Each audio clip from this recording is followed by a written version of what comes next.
think we're lost. I know where I'm going. We're almost there. You said that half an hour ago. So we must be getting close. James sighed to himself in the back seat as Allie and I continued to argue up front. We'd only been driving for an hour, but it felt like it had been much longer. The bickering started not long after we pulled off the highway into the woods, and had proceeded to get worse from there. It only made sense that our last big trip together would start this way. It was one final hurrah before the three of us went our separate ways for college. And to start it off, Allie decided to get us lost in the fucking woods. I was definitely annoyed by this point, but couldn't really say I was surprised. She's been this way since 3rd grade, never willing to admit when she has made a mistake. It was endearing sometimes, but most of the time it ended like this. The two of us just getting more and more frustrated with each other, while James tried his best to ignore us. "Maybe you got bad directions," I said in a bitter tone. She rolled her eyes. Ugh, you need to chill. I know what I'm doing. It should be just up ahead. "We're just getting more lost the farther and farther we go." Wait, shut up for a sec. Allie raised her finger at me. "Oh, you don't just get to tell me to just..." No, seriously, Preston, shut the fuck up for a second.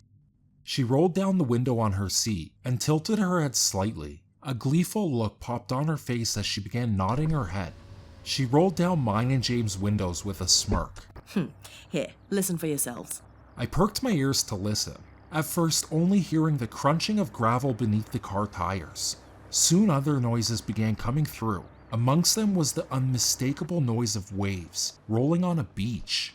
Ha! Suck it! I knew we were almost here. Allie taunted me and began bouncing in her seat.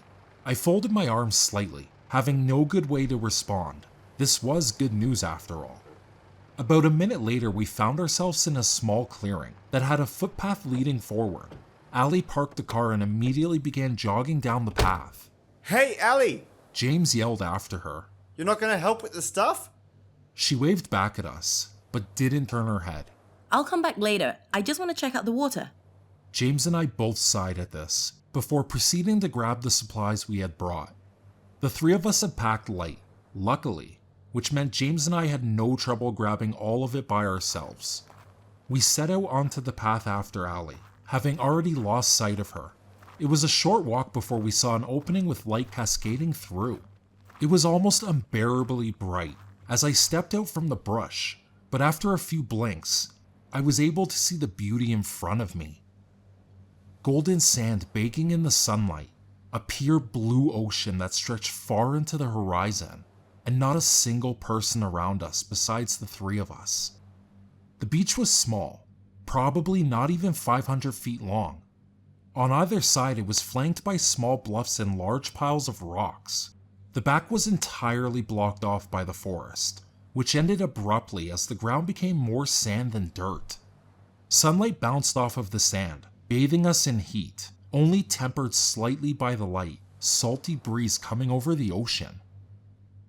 You wouldn't find this beach on any map, or read about it anywhere online.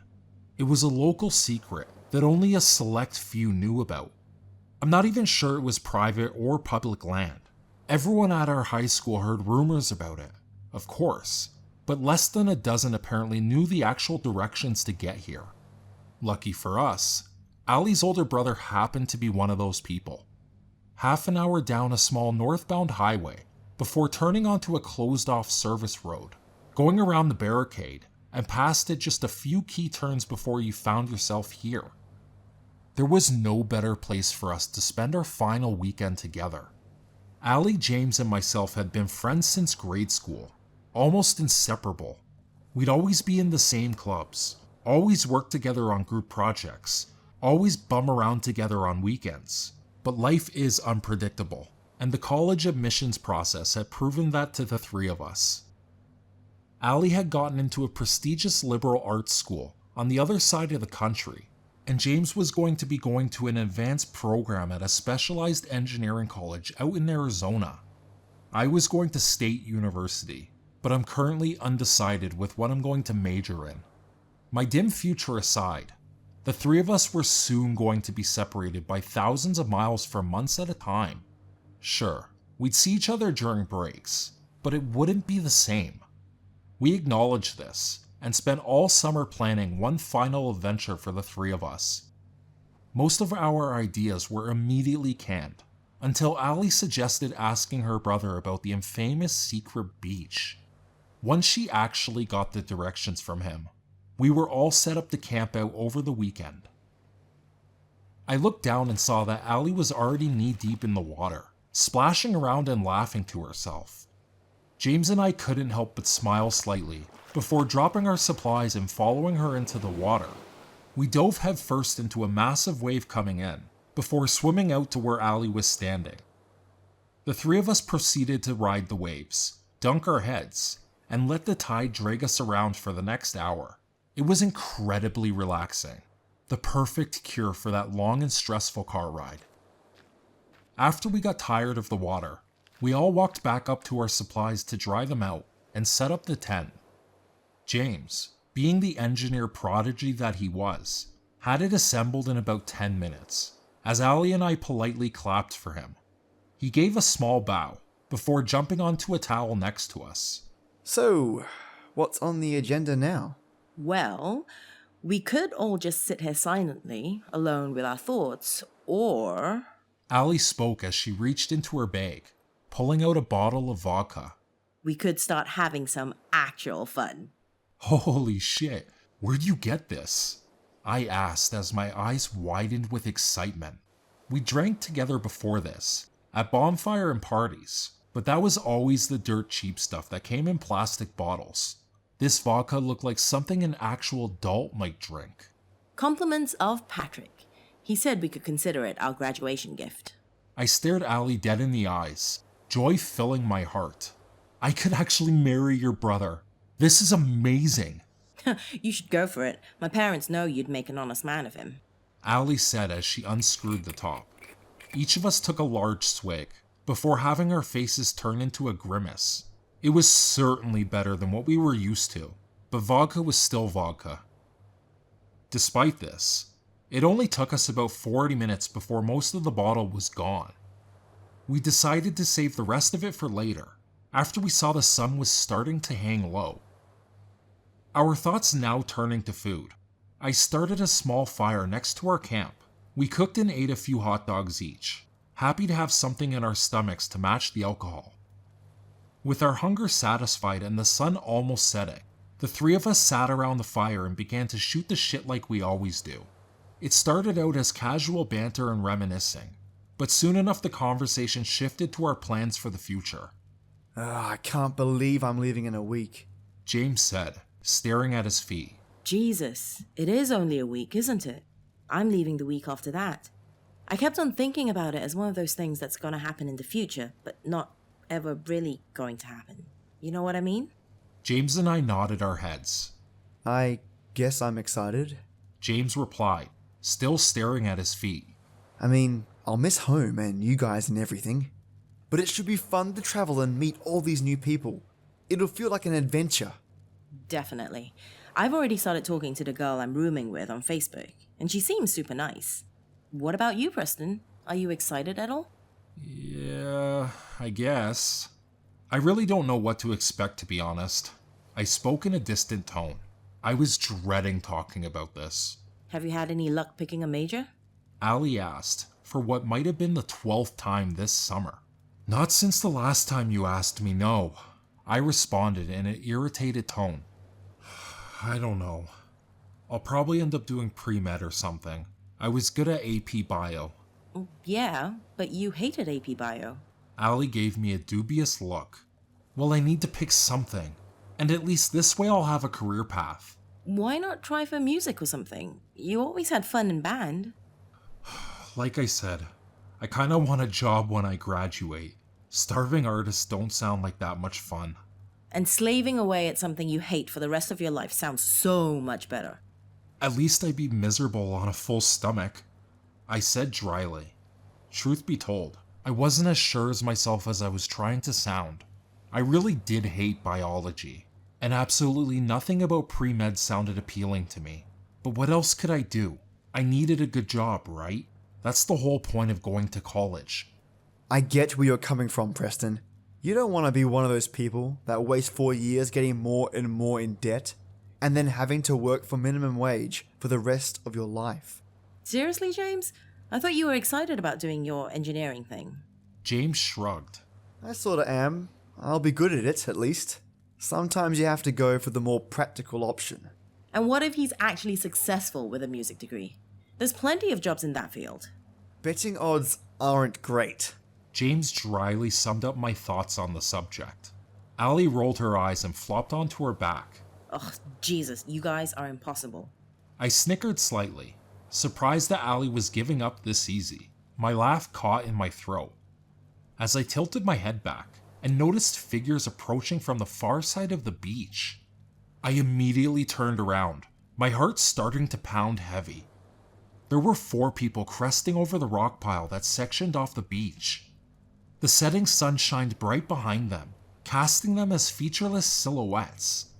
My muscles tensed a little bit as I saw Allie and James also sit up and take notice. The comforting illusion of isolation was immediately shattered as the 3 of us gaped vacantly, not knowing how to respond. Who were these people? How did they also find out about the beach? We hadn't seen any trace of other people since we got here, and why were they only showing up at dusk? They approached us slowly, their pace a casual stroll.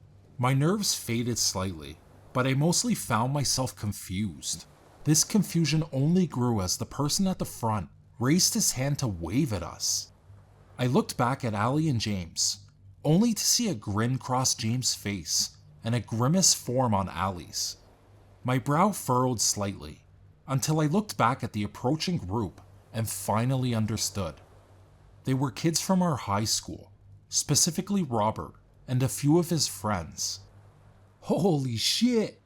I wasn't expecting to see you guys here, Rob exclaimed as they came within an earshot.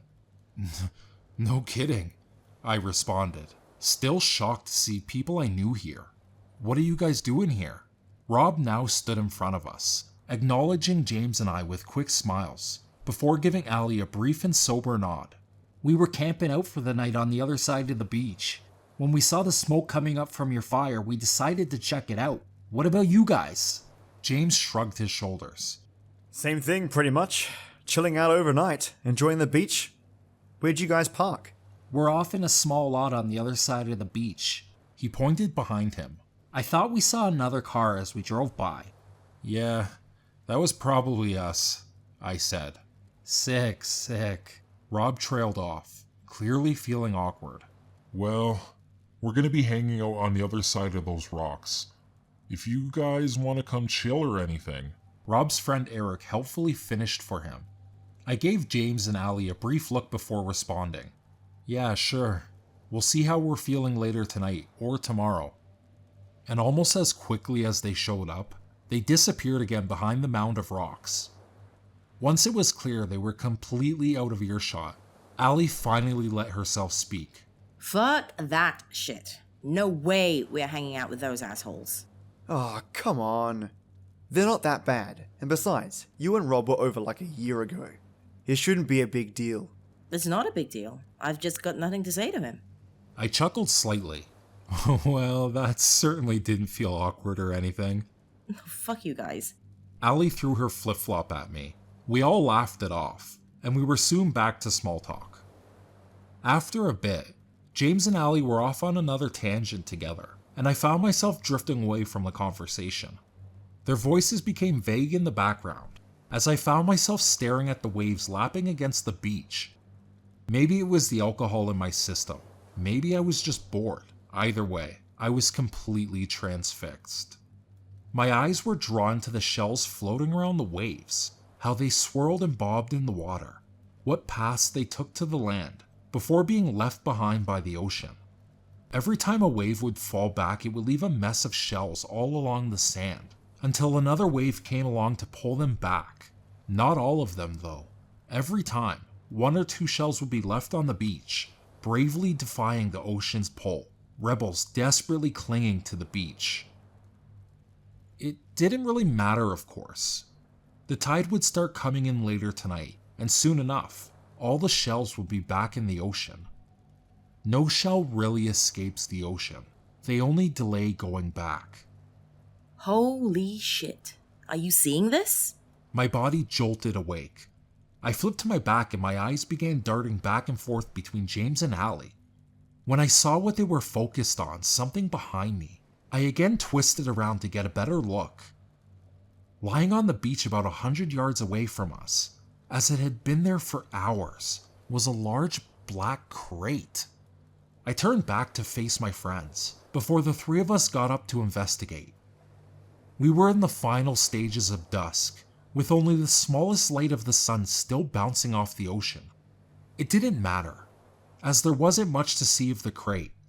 It was big, probably about 10 by 4, made from hard rusted metal with a chain circling around it, about half a dozen times. Other than this, there were no markings, no details, nothing to give us a clue about its origin or contents. What the fuck is this? James asked. It's a big-ass container, I said. I don't see any markings on it anywhere. Maybe it fell off the side of a boat or something. Allie spoke as she circled around the other side of it. Do you think we could open it up? James wondered. I gave a quick pull on the side of the crate and felt a weld between the top and bottom of it. Yeah, I don't think it's gonna open for us. Are there any, shipping lanes or anything nearby? I don't know. Probably not around here. We're not near any big port cities or anything. Okay, then where do you think it came from? This question piqued my interest, but not for the reasons Allie was talking about. I remembered the shells being left behind on the beach. The tide was going out. There was no way that something this big could have suddenly washed ashore while the tide was going out. How the hell did it suddenly appear, with none of us noticing it? Before I could ask the question, James spoke up again. Well, there's nothing we can really do about it right now. When we leave, we can try to give, an anonymous tip to the Forest Service or something. This is public land, isn't it? I'm actually not sure, but I'm sure they would contact the landowner if it's private. Alright, well, that settles it. We can check out again in the morning. It's fucking dark out. He was right. The sun had completely disappeared behind the horizon, leaving us alone in almost total darkness. Neither the moon nor the stars could be seen above. I mentioned this to my friends, and they grew worried that a storm might be blowing in. We all gathered the last of our stuff off the beach, before settling into the tent for the night. A small electric lantern provided a little light as we continued to talk into the night. Soon we heard a light sprinkle gently coming down the tent. Deciding that it was late enough, we turned off the lantern and tried to get some sleep. This honestly lasted about an hour. I woke up to the sound of thunder, shaking the ground beneath me. I clutched at my sleeping bag and bolted upwards to see Allie and James doing the same. The rain was now pounding harshly on the roof of the tent as the wind battered the side. Jesus Christ! Where the fuck is all this rain coming from? I don't know. Did you check the weather forecast? Yeah, and it said it was supposed to be sunny all weekend. Guys, I don't think the tent's gonna be able to hold up against this wind. Especially not on sand. Oh, fuck. Fine. We can break it down and head back to my car for the night. We all agreed to the plan and began to gather up our belongings back into our bags. Once everything was packed, we opened up the front of the tent to brave the storm. I was immediately soaked by the rain before even stepping out of the tent. Large droplets of water beat against my body as I stumbled back onto the beach, while wild gusts of wind knocked me in every which direction. James held the lantern up, providing us with a minimal amount of light as we tried to break down the tent. Even with this, it was almost impossible to see. Because of this, it took us far longer than it should have to tear it down. The tent fell in a pile on the ground that we awkwardly rolled up before I hefted it over my shoulder. It was soaked in water, making it much heavier than I had originally assumed.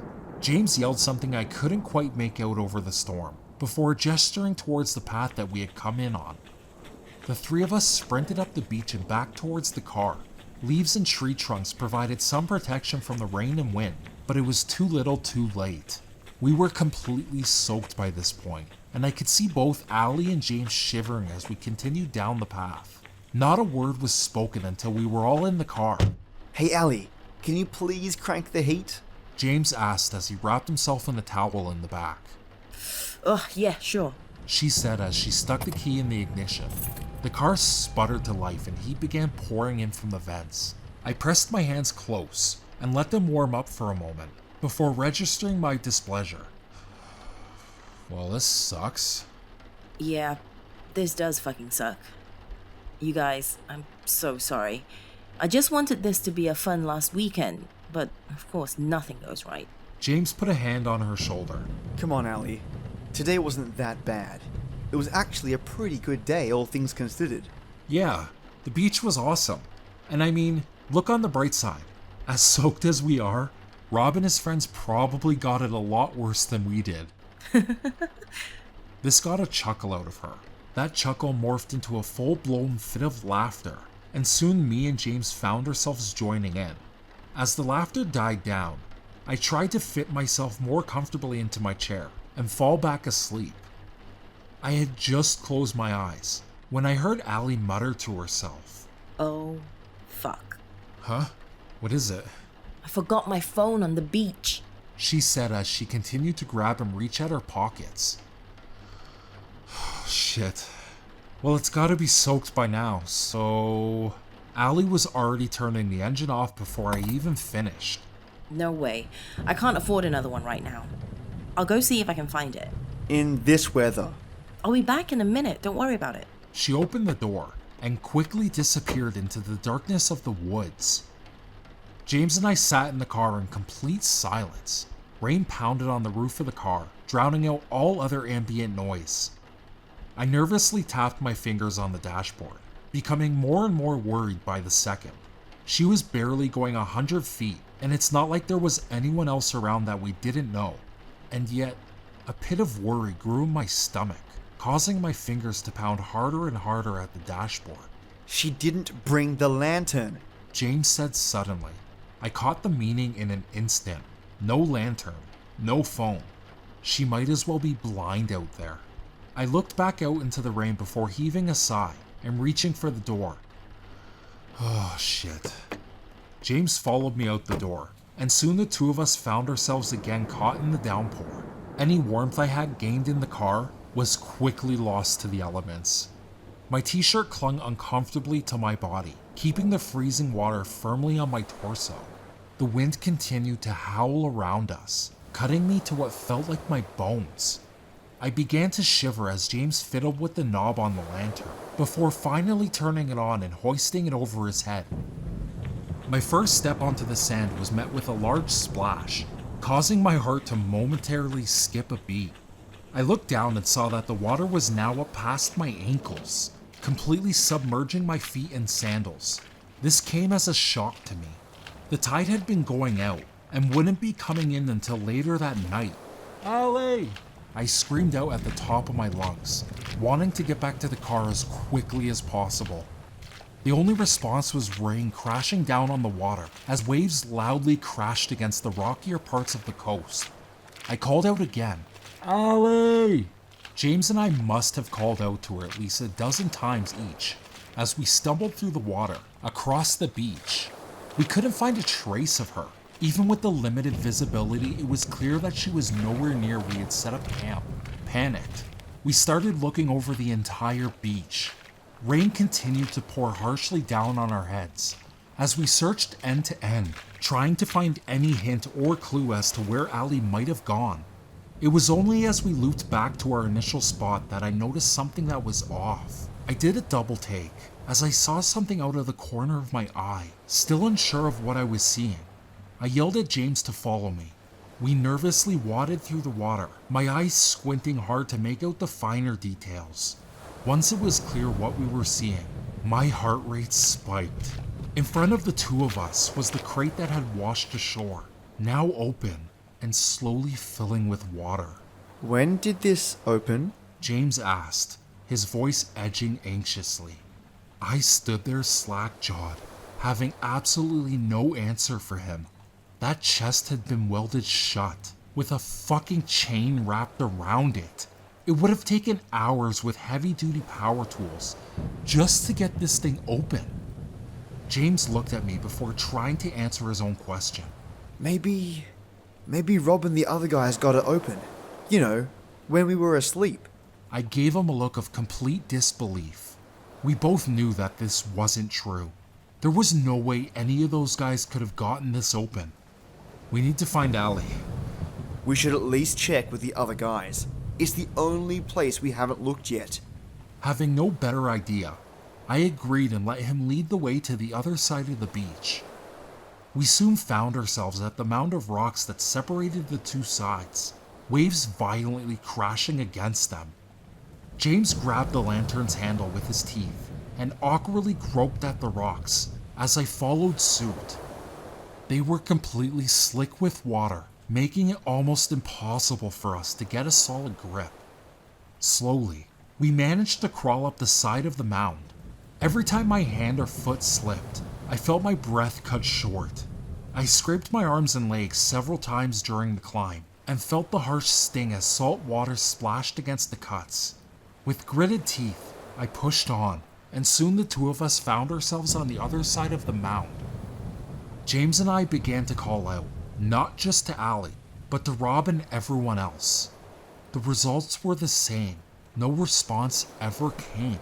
We continued to walk forward, trying to find any sign of other people still on this side of the beach. After about a minute of wandering, we came across a lawn chair sticking out of the water. We approached the chair and began to see other remnants of their camp. The cooler bobbing up and down in the water. Even a flip-flop slowly floated by us. It was clear that they had left in a hurry. Frustrated, I kicked over the chair. Where the fuck did they go? I don't know. Probably did the same thing we did and ran back to their car. They said their car was in a different lot than ours. But then where the fuck is Allie? She's not here. And she's clearly not on the other side of the beach. Where the fuck did she go? I don't fucking know, Preston. None of this shit makes sense. The open box, the flooding, Allie just up and vanishing.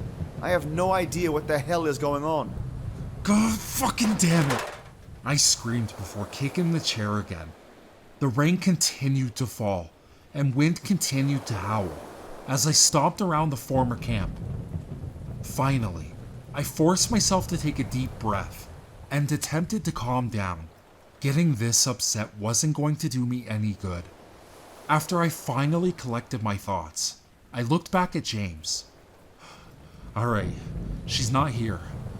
And she's not on the other side of the beach. Maybe she slipped by us somehow and ended back. My thought was interrupted as I saw a glint of light out of the corner of my eye and felt a hard strike on the side of my head. I instantly lost all focus, and my body fell hard against the water with a violent splash. Completely stunned, I laid in the water motionless. A moment passed before all my senses came flooding back to me. I opened my eyes and mouth, only to have salt water pour into both. My body bolted upright onto all fours, as I began to violently hack up water. There was a loud ringing in my ear, only matched by heavy rain crashing into the water. My body retched as I felt myself vomit up even more water. As I did this, another noise became apparent.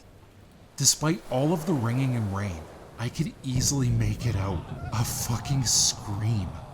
I turned my head to try to see what was happening. My vision was blurred and my eyes still stung from the salt water. I tried desperately to blink the water away, wiping at them with my soaked arms. The lantern was now on the ground, completely submerged by the rising tide. It cast the world around me in an almost unworldly glow. I continued to strain my eyes, with the scream now crystal clear in my ears. Finally, I could make out the shapes, and soon realized what I was seeing. James was on his stomach, quickly being dragged away from me. I sprang to my feet, only to immediately stumble back onto all fours. My sense of balance was now non-existent after the blow to my head. Slower this time, I raised myself onto my feet. I fought hard against the wind, and the current trying to topple me again. The water was now almost completely up to my knees. After grabbing the lantern, and with some difficulty, I found myself slowly lurching forward. James was now completely out of sight, but his fucking screams still echoed in front of me. I found my pace growing quicker and quicker. I had to catch up to him. My legs were moving independently of rational thought, fueled by instinct and adrenaline. I was almost at a sprint by the time I reached the rock pile again. I began to madly scramble up the boulders, never pausing to check my grip or footing. The scrapes and cuts I had gained on the first climb only grew worse, but I was numb to the pain by this point. Nothing else mattered besides me catching James. His screams faded completely as I neared the top, overtaken entirely by the storm around me. Just as I reached the bottom of the pile, a new sound began to come into focus, a dull, metallic pounding. With a new target to follow, I sprinted forward. I held the lantern far out from my body, trying to see anything around me. The pounding noise grew louder and louder. I screamed James' name, but only heard the pounding in response. As I pressed forward, I soon realized that I was heading straight for the open crate. Confident of my surroundings, I moved with a great purpose as I ever had. A person was leaning hard against the crate, their fist pounding heavily against the now closed top. It was Allie. I almost couldn't believe it. I called out for her, waving the lantern around in the air. She looked up at me, showing me a look of fear and desperation. Suddenly, a hulking silhouette appeared from behind her, at least 8 feet tall, with enormous shoulders to match. The figure was a mass of black, with no features I could distinguish. The only part of it that stood out, with 2 piercingly yellow circles on its head that glowed brightly into the night. Those must have been its eyes, but I wasn't entirely sure. I couldn't even tell I was looking at a person. A familiar glint appeared near the hands. Before I could yell a warning, a chain whipped into Allie's side, knocking her down into the water. I stood frozen for a moment, not knowing how to react. As I stood there, the figure vanished just as quickly as it appeared. I sprinted to Allie's side, trying to help her to her feet. Allie, holy shit, are you okay? What the fuck's happening? I showered her in questions. Preston. She managed to weakly utter. The air quickly knocked out of her lungs. She pointed her finger at the box, causing me to look over. I squinted trying to figure out what she was pointing at. As I did this, I began to hear what sounded like muffled crying and pounding coming from within the crate. It all became clear to me. James! I screamed before I too began pounding on the crate. I reached underneath to pull the top off, only to find it once again. It was welded shut. Despite this, I continued to yank and pull at it desperately, no matter how hard I strained. I only stopped as I heard the splash come from the other end of the box. There stood a silhouette, even larger than what I first had seen from afar. It paid me no mind, instead attaching its chain to a small loop on the other side of the crate. I was too scared to move. Frozen, I stared at the figure as it worked diligently. As it finished its task, it gave me one final look. It honestly feels wrong calling those things eyes. They had no pupil, no iris, no emotion behind them, just pools of blinding yellow light. The figure turned, hefting the chain over one of its shoulders. It began to march back out into the ocean, dragging the crate behind it. James' screams and pounding became more panicked, and I found myself clinging to the box, waves crashing harder and harder against my body as I was dragged out further. I continued to pound and scream as hard as I could, while still maintaining my grip. My hand throbbed, and my vocal cords felt like they could give out at any moment, but I still clung to the box. Soon the box was completely submerged in water, and James' screams became gargled and choked. I took one final breath before plunging my head under the water and making one last desperate attempt to open the box. I pressed and pulled with every ounce of strength I had, but the result was the same. The cover wouldn't budge. No noise came from the box. My hands remained wrapped around the side, unable to let go. I was going to follow them down. Just as I began to accept my fate, I felt a hand grab the back of my shirt, yanking me upwards. My head broke through the surface of the water, and I sucked in as much air as I could. I turned to see Ali dragging me back to shore. Soon there was sand beneath our feet again, and eventually we reached a spot where we could lie down. It was only as I did this that I realized that the rain had completely stopped. I turned to face Ali, trying to think of something to say. All of my thoughts clogged in my head, and I ended up saying nothing. The two of us sat there in silence, only broken as the two of us began to sob together. It was uncontrollable, neither of us knowing what to do, and so we sat there together and just cried. For how long? I don't know. As we sat there, I can only recall one morbid thought I had. My mind drifted back to earlier, as I watched the shells drift along the tide of the beach. We were the shells. Some of us might escape the tide momentarily, maybe even for a good long while. But no matter what we did, or how hard we struggled, we'd all end up back in the ocean, one way or another. Well, hello, ladies and gentlemen. So it's been a couple days since I've uploaded, since I have quite a few big projects going on. If you made it this far, tell me what you think in the comments below, and if I should do more episodes like this. Please go ahead and subscribe to Lady MCreepsta and SFGT. They both did a hell of a job on this one, and I would like to give a huge thank you for jumping in on this with me. They're both excellent narrators, and you won't be disappointed with their content. They're definitely standouts, so go ahead and show them some love. And last but not least, always remember, I am the words that keep the birds humming. Join me.